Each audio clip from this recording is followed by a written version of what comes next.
Assalamualaikum Pak Ustadz.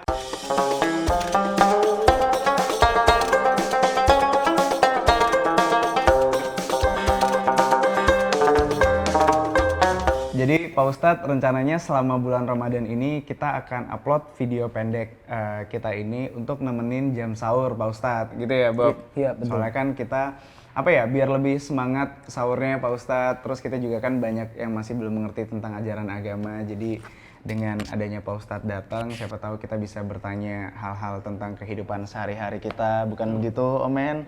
Jadi mohon dibantu, ditambahlah ilmu kita Pak Ustadz. Waalaikumsalam warahmatullahi wabarakatuh. Oke, Pak Ustadz. Jadi ini sebenarnya pertanyaan dari dia, Pak Ustadz. Oke. Kelihatan dari tampangnya. Jadi saya punya teman Pak Ustadz.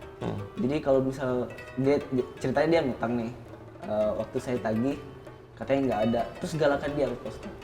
Terus dosanya itu gimana Pak Ustadz? Atau cara kita menanggapinya itu gimana? Ini lagi mencari ilmu agama atau lagi curhat? Lagi curhat Pak. Sebenarnya begini. Jadi Allah Subhanahu wa taala itu memberikan arahan bagi orang yang mau melakukan akad utang piutang. Pertama, asas yang dibangun itu adalah asas ta'awun, tolong menolong. Maka dengan asas ta'awun ini, seseorang yang memberikan hutang atau orang berhutang dari awal sudah mesti siap. Namanya tolong-menolong. Berarti dia tidak akan ambil keuntungan, kelebihan, dan bisa jadi uang yang dipinjamkan itu dihutangi tidak kembali kepadanya karena satu hal. Makanya Allah mengingatkan pada berikutnya, kalau seseorang itu berhutang kepada kamu, lalu ketika jatuh tempo pembayaran, dia minta ditangguhkan, dimundurkan waktunya, wa in kana zu usratin fanaziratun ila maisarah. Maka orang yang memberikan hutang harus memberikan kelonggaran itu. Nah, ketika sudah jatuh tempo lagi yang kedua, masih meminta penangguhan lagi, yang terbaik adalah orang yang memberikan hutang itu wa antasaddaqu khairul lakum. Dirubah akadnya. Dari hutang yang mesti dikembalikan, jadi sedekah yang dibebaskan. Berarti kita harus ikhlas. Ya, harus disedekahkan. Ya, itu bagi orang yang dari awal sudah membangun akadnya dengan asas ta'awun, tolong menolong. Tetapi kalau memang dari awal kita bukan orang yang hebat secara ekonomi, mapan, kuat, dan kita masih berharap kembali, kata Allah, kalau gitu kamu sih catat itu hutang, supaya nanti dia nggak bisa ingkar. Dicatat. Ya ayyuhalladzina amanu idza tadayantum bidainin ila ajalin musamma faktubu.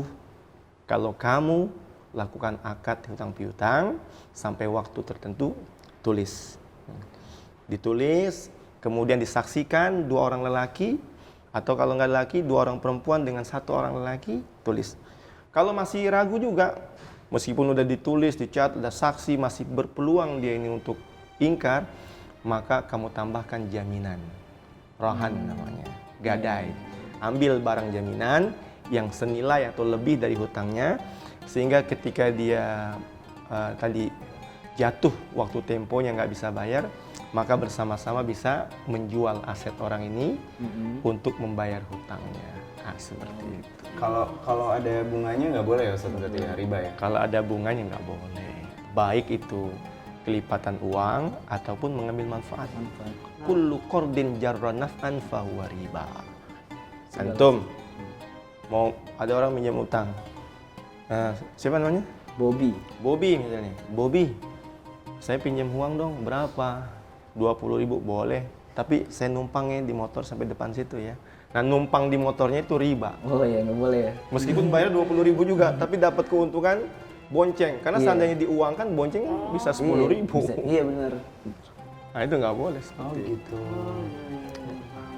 Padahal itu hal kecil, tapi ada ribanya ya. Ada ribanya. Karena riba nggak mesti kelipatan uang, tapi manfaat. Tapi Haji kalau mumpung ya. Haji mumpung.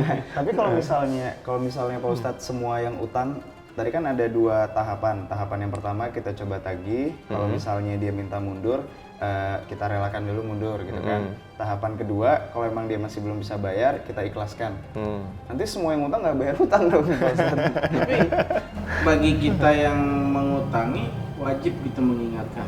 Kalau enggak kata saya pernah dengar, katanya kalau nggak ngingetin dosa juga atau gimana? Iya, makanya tadi dikatakan kita tinggal memilih dari awal. Memilih dari awal, apakah kita termasuk orang yang kuat sekali dalam ekonomi sehingga kita memberikan pinjaman seolah-olah kalau nggak bayar juga nggak apa-apa. Tapi proses-proses tetap ditempuh, diingetin, ya kan, terus ditagih. Tapi kita udah siap, kalau nggak bayar ujung-ujungnya sedekah paling nih. Ya, kalau Bobby udah sedekah nih, mana ujung-ujungnya sedekah nih, ya gitu. Kasbonan. jadi kayaknya Buat ekonomi yang buruk. Nih dari sendiri nih. Teman kan punya kasbonan. ya, yang kayak gini nih yang Aji mumpung Ustadz Farah. Berarti kayak gini, Oh, nih berarti kalau kayak gini jatuhnya aku riba gitu. Maka begini, dalam Islam itu dalil itu bukan untuk orang lain, tapi untuk diri sendiri.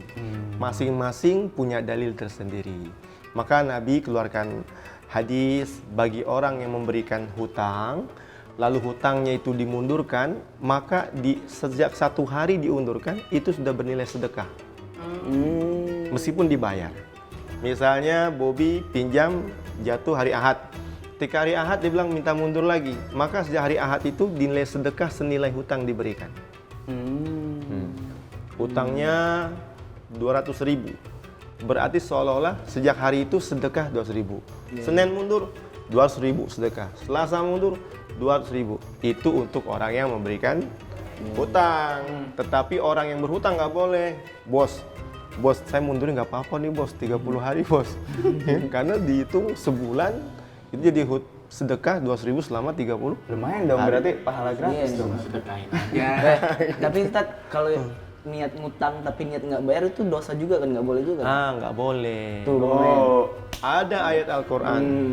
Inna iddatash syuhuri indallahi 12 syahran fi kitabillah yawma khalaqas samawati wal ard minha arba'atun hurum zalika ad-dinul qayyim fala tadhlimu fihinna anfusakum. Nggak boleh kalian berbuat zalim dengan sesama kalian. Kata ulama, maksud kezaliman di sini adalah matlul ghani zulmun. Apa itu matlul ghani? Orang yang sudah bisa bayar hutang tapi dia entar-entaran ngebayarnya. Itu zalim. Kalau zalim berarti Mau dosa. nanya lagi nih. Bedanya hutang sama nazar. Hutang sama nazar. Bedanya kalau nazar hutang sama Allah. Hutang sama Allah. Kan gue udah bilang Bang pilih Nazar mau beliin baju koko mana? Gue udah bilang Bang dari tahun kemarin ya. Oke, bentar lu. Berarti gini, kesimpulannya, kalau misalnya ada yang ngutang, kalau kita mau niat sedekah, anggap aja kita ngasih yang kalau misalnya hilang kita ikhlas. Ya. Makanya biasanya banyak orang-orang Ustadz, misalnya ada yang ngutang 10.000 misalnya. Kayaknya gue yakin nih nggak dibayar susah nih, yaudah deh gue kasih 5.000 aja tapi gue ikhlas kalau nggak kenapa-kenapa gitu kan biasanya Pak Ustadz. Iya. Jadi kita lebih ikhlas. Kalau emang kita nggak siap dengan angka itu, kita cari angka yang kita siap. Yang kita siap kalau itu Ini hilang. masalah bukan angka atau nilai, ini nazar. Udah. Kita terima kasih dulu ke Pak Ustadz. Ayo. Belum dapat jawabannya.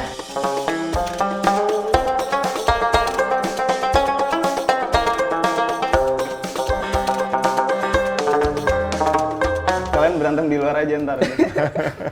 Dia punya nazar. Terima kasih Pak Ustadz. Udah. Terima kasih Pak Pak Ustadz. Assalamualaikum warahmatullahi wabarakatuh. Waalaikumsalam warahmatullahi wabarakatuh.